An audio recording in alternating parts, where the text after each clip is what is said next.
Halo teman-teman investor, dengan saya Eros Purwita di channel maupun feed di Investor. Dan di video kali ini kita akan membahas mengenai siklus market yang dimana saya optimis cepat atau lambat market kita akan rebound. Nah, apa saja faktornya yang membuat kenapa saya optimis market rebound? Simak video ini sampai selesai ya.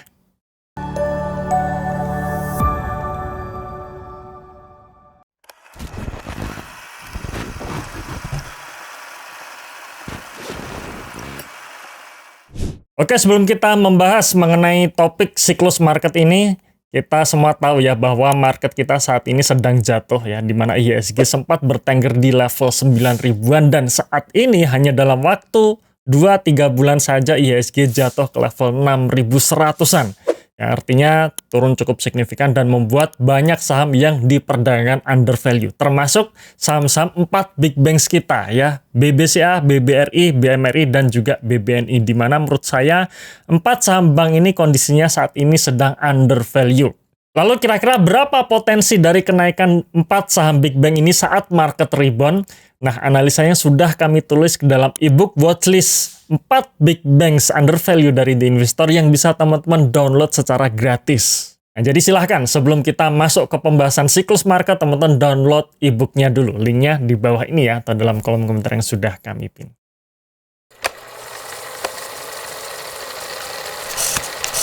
Oke, sebelum saya men-sharingkan kira-kira faktor apa yang membuat saya optimis market pada akhirnya rebound kembali, nah teman-teman harus tahu mengenai dua hal ini ya. Dua hal ini yang bisa menggerakkan market kita. Yang pertama adalah namanya sentimen market. Jadi sentimen market ini bisa menggerakkan harga saham, bisa menggerakkan market, tetapi hanya dalam jangka pendek saja ya. Jadi saya menyimpulkan bahwa dalam jangka pendek harga-harga saham digerakkan oleh sentimen market. Jadi kalau sentimen marketnya sedang negatif, sering muncul bad news, maka mau nggak mau harga saham itu akan turun. Dan seperti kita tahu ya bahwa di awal tahun 2026 ini banyak sekali sentimen market yang muncul di bursa kita.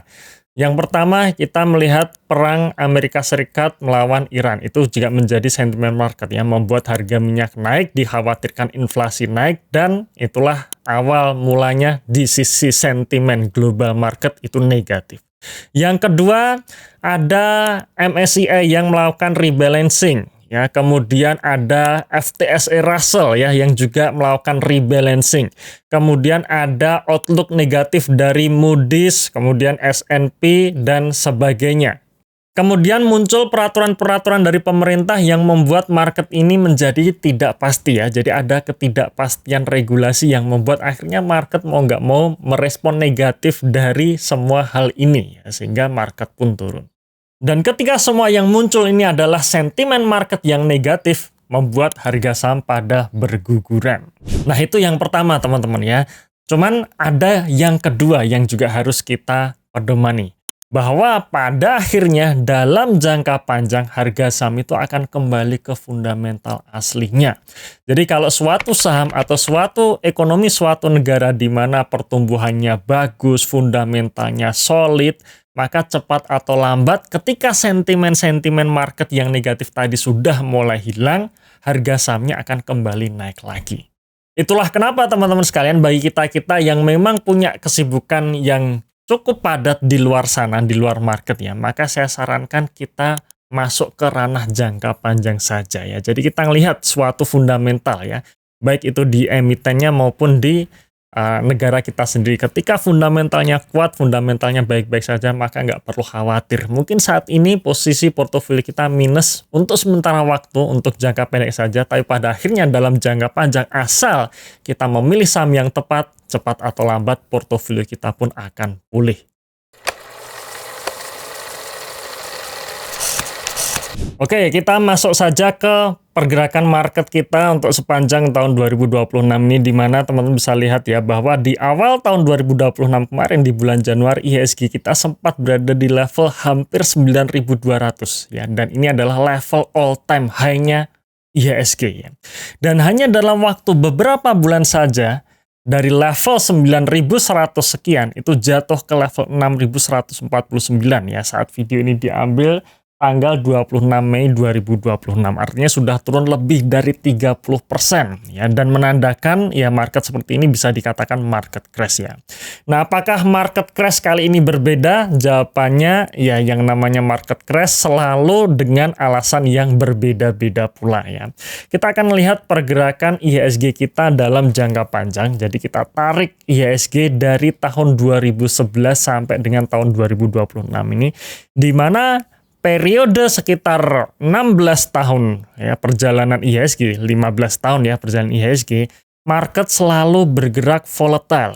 Kadang ada saatnya market itu bullish, kadang ada market bearish ya, market crash bahkan. Seperti kita ngelihat di tahun 2013 lalu ya, setelah IHSG menembus level all time high di level 5.200, tiba-tiba di tahun 2013 IHSG crash kembali dan balik lagi ke level 4.000. Ya, kemudian tahun 2014 market rebound ya, rebound kemudian menembus level all time high-nya lagi di level sekitar 5.500, dan di tahun 2015 pula IHSG kembali crash lagi ya, turun juga sekitar 30% dari level 5.500 balik lagi ke level 4.000 ya. Jadi bayangkan 4.000 sempat naik ke 5.500-an, kemudian balik lagi ke 4.000 tahun 2015 ya. Kemudian 2016 IHSG rebound dan akhirnya di tahun 2018 menembus level all time high-nya di level sekitar 6.700-an ya, sebelum akhirnya di tahun 2018 IHSG koreksi lagi ya. Cuman penurunannya tidak terlalu dalam ya, dan koreksi tahun 2018 lalu karena adanya perang tarif Amerika dengan China jilid pertama ya. Jadi waktu itu Donald Trump terpilih menjadi presiden untuk pertama kalinya, dan perang dagang dengan China jilid 1. Tahun 2019 baru saja mau rebound marketnya, tapi tiba-tiba di tahun 2020 terkena market crash kembali, di mana IHSG yang tadinya sudah berhasil menembus level all time high di level 6.700-an, tiba-tiba jatuh lagi kembali ke level 4.000-an. Dan saat COVID tahun 2020 lalu, ya orang-orang juga mengatakan bahwa market crash kali ini berbeda gitu kan ya. Market crash berbeda, tapi akhirnya berhasil rebound kembali. 2021 rebound, dan tahun 2022 akhirnya IHSG menembus level all time high-nya di level 7.200 ya di sini. Kemudian bisa dikatakan sideways, dan akhirnya tahun 2024 menembus lagi level all time high-nya di level 7.700-an, dan akhirnya sempat koreksi lagi ya, dari level 7.700-an balik ke level 6.000 ya. Jadi di tahun 2024 akhir ya, IHSG kembali koreksi.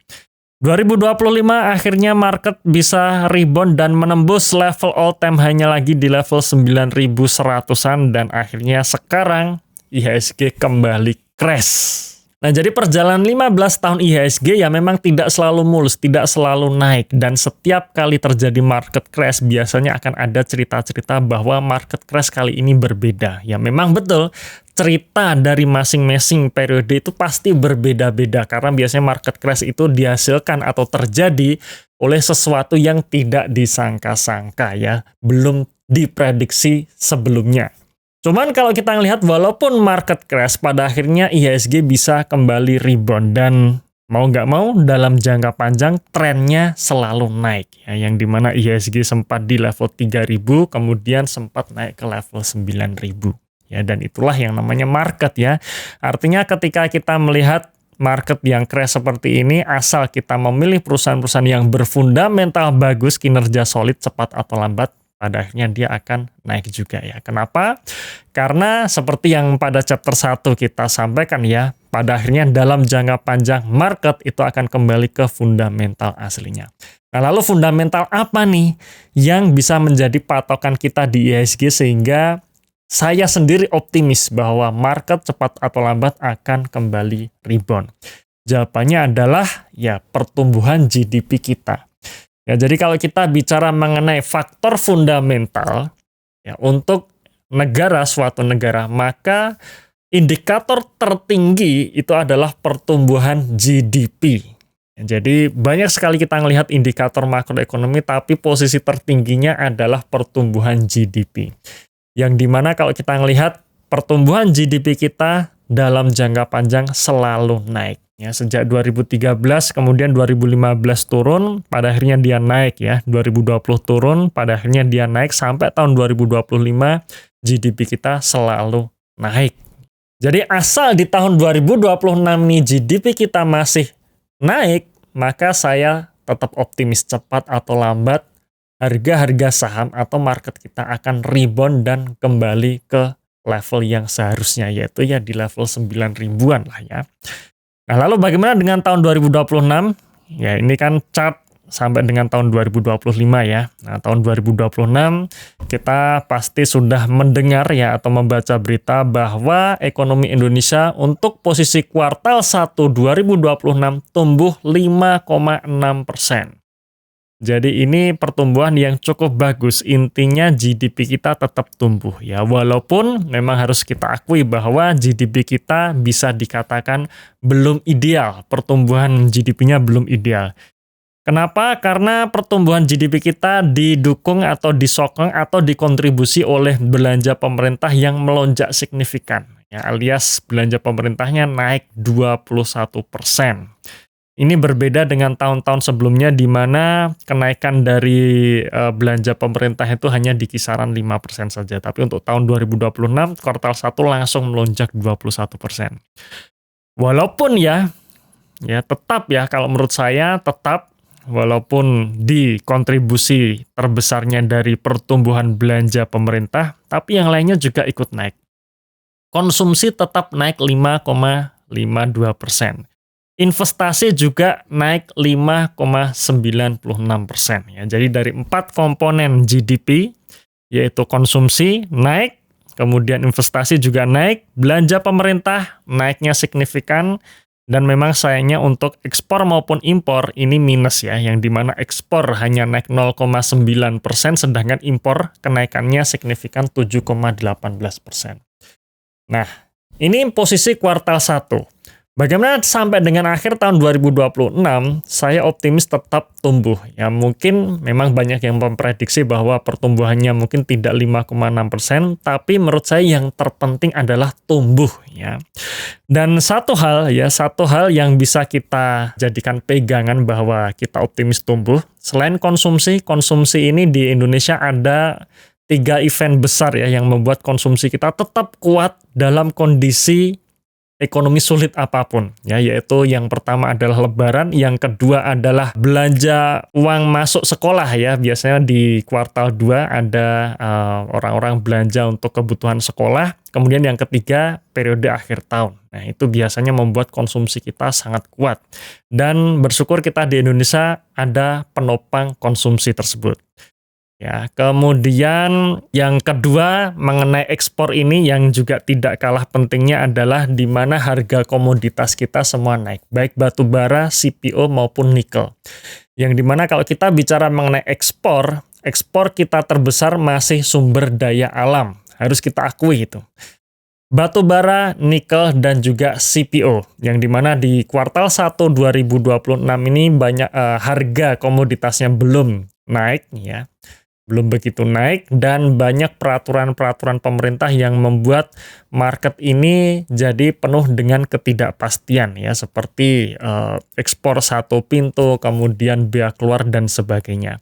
Tapi menurut saya tetap pada akhirnya Indonesia akan kembali surplus perdagangan. Kenapa? Karena harga komoditasnya pada naik ya, batu bara naik, nikel naik, CPO naik. Tinggal bagaimana caranya memanfaatkan kenaikan harga komoditas ini sehingga emiten-emiten tambang kita juga pada naik. Nah, mumpung saham-saham belum pada naik, ya menurut saya ini adalah waktu yang tepat untuk kita memilih saham-saham yang punya prospek yang bagus, fundamentalnya bagus, harganya under value ya. Jadi jangan main di saham yang hype hanya gara-gara sentimen seperti MSCI kemarin, jangan. Tapi pilihlah saham-saham yang berfundamental baik. Karena saya sendiri pun saya hanya memilih saham-saham yang berfundamental baik sehingga portofolio saya dalam jangka panjang bisa naik 241% dibandingkan IHSG yang baru sekitar 37% ya. Itulah kenapa memilih perusahaan-perusahaan berfundamental baik itu menjadi acuan saya. Nah, teman-teman bisa mengakses portofolio saya di program Value Investing Mastery. Ya, di sana teman-teman bisa melihat portofolio saya dan juga ada modul pembelajarannya bagaimana kita memilih saham-saham yang tepat untuk investasi jangka panjang. Nah, oke teman-teman sekalian, mungkin sampai di sini dulu video kali ini ya. Terima kasih sudah menonton video ini sampai akhir. Tunggu video kami selanjutnya dan salam Passive Income.